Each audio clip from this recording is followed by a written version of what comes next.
I've been having car trouble recently, and I don't know anything about cars. And when you don't know anything about cars, mechanics just make stuff up. One time I had a mechanic tell me that I needed a new flux capacitor. I'm sure, standing up here in Lexington on a Saturday night, I can say flux capacitor, very funny, that's from Back to the Future. But at the time, I was stressed out and worried about my car, and I was not thinking normally. So when he said I needed a new flux capacitor, all I could think was, oh yeah, I've heard of that. That sounds expensive. Okay, it's no, the part itself is not expensive. The hard part is finding a flux capacitor for your car.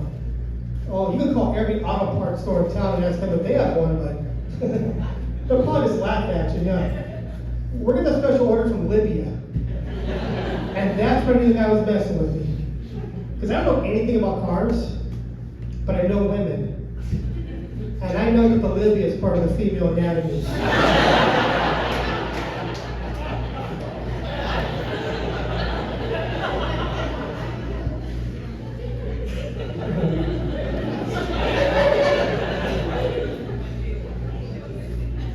I've been traveling around a lot. They have this rule on airplanes. I'm sure most of you guys have heard of it, but there are people still don't know. They limit the amount of liquid you're allowed to bring on board. You guys know that, right? Can you believe there's people still don't know? They're like, what do you mean I can't bring my shampoo or my Super Big Gulp? Well, this sucks. And I admit, I don't like that rule at first. But then I remember that I have a bunch of cans of old paint and used motor oil that I can't get rid of. So I take all that shit to the airport.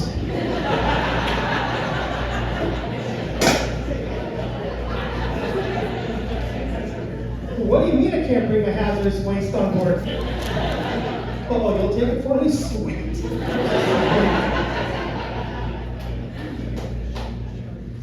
I'm glad you guys got that joke because I did that in West Virginia. And some guy said, why don't you just dump it in the river? I don't think that's what you're supposed to do. We'll see if Kentucky gets it. And you guys got it, so that's good. So no matter what the other 48 states think, you guys are at least better than West Virginia. I had a health scare recently. I had a stroke. You know the first thing you're supposed to do when you think you have a heart attack or a stroke? Does everybody know? Call 911? No. The first thing you're supposed to do is delete your browser history.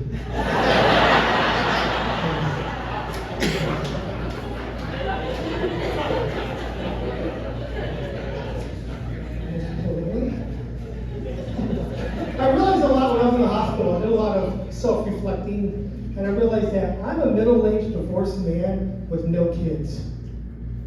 I have too much life insurance. Because right now, if I were to die, everything I have is going to go to my sister, which is dumb. Because if she were to die first, do you think she's going to leave anything to me? No, she's going to leave everything to her stupid, lazy kid. Every time I ask, when do you get a job? Gives me the same excuse. I'm only 9, yeah. She plays the H card. So I decided to have some fun with life insurance. At first I thought it'd be kind of funny if like everything to a cat, like some crazy old lady. Only I don't have a cat. So I thought it'd be kind of funny if like everything to somebody else's cat. And it'd be even better if I don't tell them. They would just go up to their mailbox one day and say, why is there a check for Mr. Whiskers? And then they start wondering what kind of double secret life the cat has. I was like, yeah, that's kind of funny for like 10 minutes, but this is my life insurance. I want to change somebody's life. I want to really make a difference. Make sure that they never forget me. So what I decided to do was I decided to leave everything I have to the kid of a guy I don't like. With a note that says, to my kid, sorry I couldn't be there.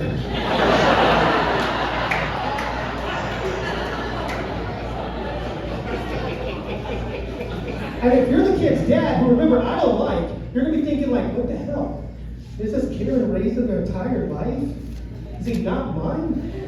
Oh yeah, so there were turvy tests, which would prove he's a father, but he would have many sleepless nights before the results come back. And then when the results do come back, he'd be all happy, relieved. He'd be like, yes, yes, yes, the kid is mine. Until it suddenly hits him. Wait a minute. Why do you think he was a father?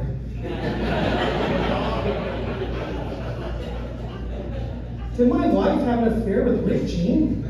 And he would confront his wife. Hey, did you have sex? By the way, I'm Rick Jean.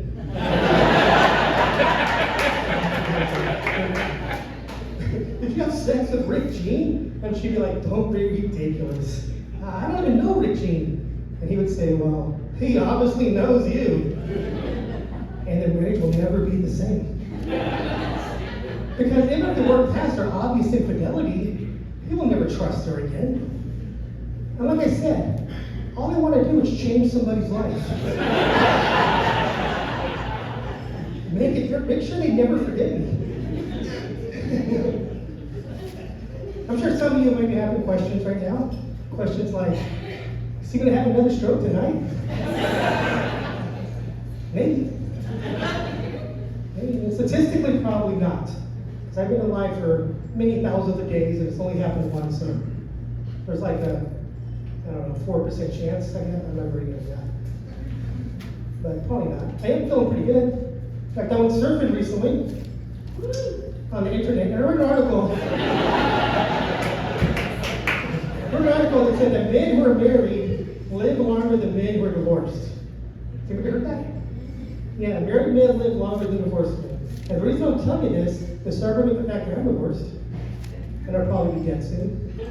But I want you to know if I am dead soon, that getting divorced was totally worth it. Yeah.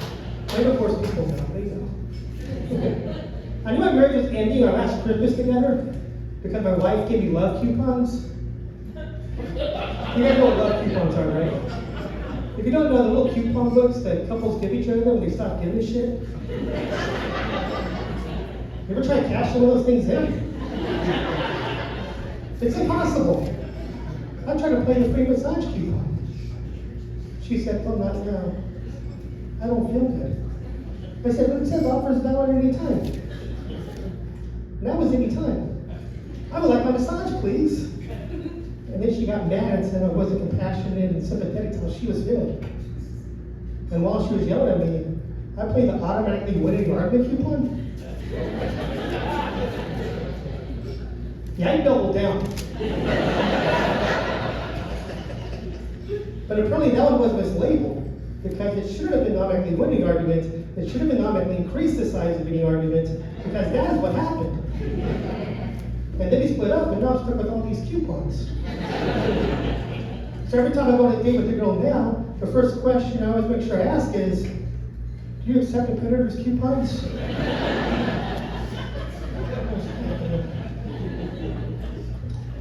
Say it again, anytime. I had some Jehovah's Witnesses come to my house recently. I don't know, most of you guys probably more of them or shoot them away or something. But not me, man, I talk to them. Because they're people. And they take competitors' coupons. I was like, holy shit, I got that massage. Anyways, thank you.